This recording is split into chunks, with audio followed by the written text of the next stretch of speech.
kebaikan kita sosial semuanya. Nah, ini yang tepat nikmat yang diberikan oleh Allah, kita salurkan kurang tepat sesuai dengan itu. Ketika diberi nikmat sehat, tidak diperlukan untuk taat kepada Allah. Diberi nikmat sehat, diberi kuat jasmaninya, dan digunakan untuk beribadah kepada Allah, digunakan untuk lupa kepada Allah Subhanahu wa Ta'ala, digunakan untuk lalai kepada Allah Subhanahu wa Ta'ala, berbuat maksiat, mendolimi temannya, saling membuat keburukan. Nah, ini akhirnya tidak sesuai dengan tujuan Allah berkata. Makanya dikatakan orang yang kufur terhadap nikmat itu ketika tidak menggunakan nikmat dengan pada tempatnya, dikatakan orang yang kufur terhadap nikmat tersebut, lalai, tidak akan berterima kasih kepada Allah dengan nikmat itu. Maka di setiap permulaan, di setiap satu hal ketika kita melakukan satu kebaikan, maka hendaknya kita mengatakan alhamdulillah atas setiap nikmat yang Allah berikan kepada kita, dengan bersyukur memuji atas nama Allah Subhanahu wa Ta'ala. Dan kalimat alhamdulillah ini sudah diajarkan kepada manusia yang pertama Allah ciptakan di bumi, yaitu Sayyidina Nabi Allah Adam alaihissalam. Ketika Allah menciptakan Nabi Allah Adam, maka pertama kata yang keluar dari Nabi Allah Adam itu dengan bersujud mengatakan alhamdulillah. Itu kalimat yang pertama keluar dari mulutnya Nabi Allah Adam. Bersih Nabi Allah Adam ketika dikeluarkan oleh Allah, diciptakan oleh Allah, maka dengan itu ucapan yang keluar pertama alhamdulillah. Dari Nabi Allah Adam alaihissalam.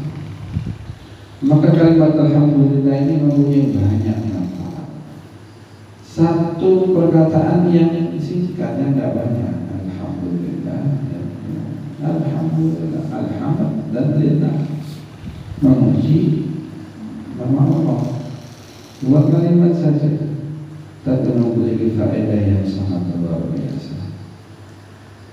Kalimatnya ringan, khafifatani fil lisan, sakinatani fil mizan.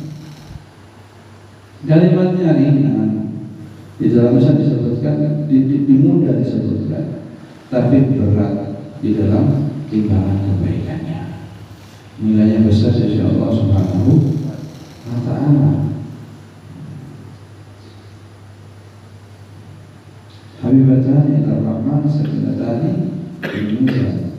Habibatani bil lisan, sakinatani bil habibatani. Habibatani ar-Rahman sakinatani bil mizan.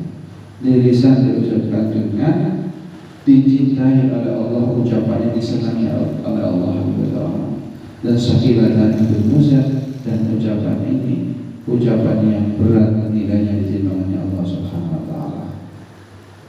Itu adalah kalimat di antaranya alhamdulillah.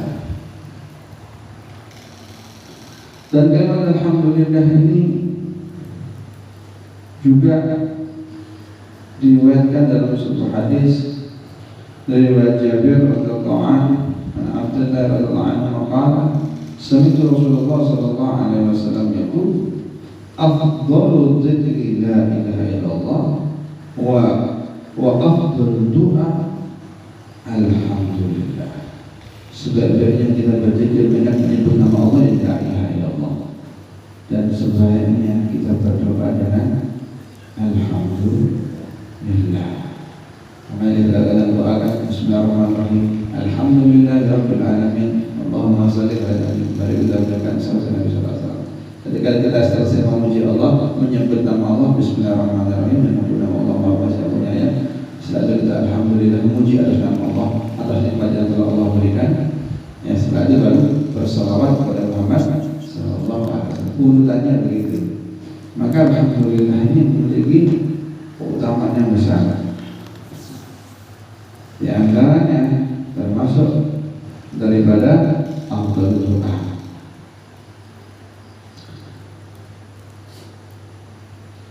Selasa itu dikatakan juga bahwa orang yang senang, yang selalu membaca kalimat alhamdulillah ini adalah sebaik-baiknya hamba dari kiamat. Afdal ibadallah ta'ala yaumil qiyamah hamadun. Sebaik-baiknya hambanya Allah yang nanti berada dari kiamat itu yang hamadun, yang sering memuji Allah, yang sering memuji Allah. Yang sering memuji Allah ini akan mendapatkan menjadi orang yang baik di sisi Allah Subhanahu wa taala. Hamadun, orang yang sering memuji Allah Subhanahu wa taala. Mungkin kalimat alhamdulillah ini mempunyai banyak daripada kemanfaatan daripada kalimat ini. Bahkan diceritakan ada seorang yang tinggal di satu desa. Ini orang yang memakan alhamdulillah ya. Orang yang sering menyebut alhamdulillah. Ketika dia mendapat nikmat, seorang yang ada di desa ini, seorang yang pekerjaannya sebagai peternak ataupun petani orang desa, dia itu sering mengucapkan alhamdulillah. Dapat nikmat, ya alhamdulillah. Ketika dapat ujian dari Allah, ya alhamdulillah. Misalkan ada ujian tiba, innalillahi gitu ya. Semua kembali kepada Allah. Enggak, ini orang yang tiga wiritan. Pokoknya orang kejadian Allah, bisa alhamdulillah. Kayak ini pas jambut gawe ternyata panennya bagus, alhamdulillah. Pas kate panen di pangan warung urung panen, alhamdulillah.